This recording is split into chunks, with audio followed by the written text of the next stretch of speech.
Go ahead. Hi, my name is Brianna Ingram. I'm a senior at Audubon High School, and I'm in Mr. Rowan's AP English class.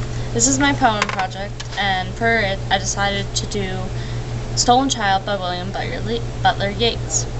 It shows how, the grass isn't always greener on the other side of the hill, and the fairies are called the good people, but this poem reflects how they're as mischievous and cunning as they could be.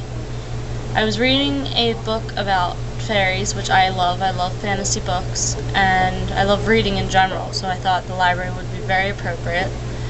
And I came across this poem while I was reading, and I thought it was very interesting, and he's my favorite poet, so here it goes. Where dips the rocky highland of Sleuthwood in the lake, there lies a leafy island where flapping herons wake. The drowsy water rats, there we've hid our fairy vats, full of berries and of reddest stolen cherries. Come away, O human child, to the waters and the wild, with a fairy hand in hand, for the world's more full of weeping than you can understand. Where the wave of moonlight glosses the dim grey sands with light, far off by furthest Rosses we footed all the night.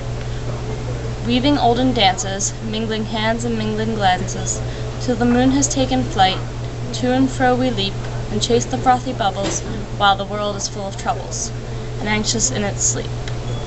Come away, O human child, to the waters and the wild, with a fairy hand in hand, for the world's more full of weeping than you can understand.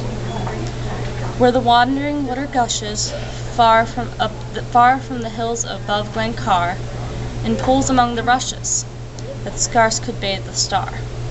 We seek for slumbering trout, and whispering in their ears, give them unquiet dreams, leaning softly out, from ferns that drop their tears over the young streams.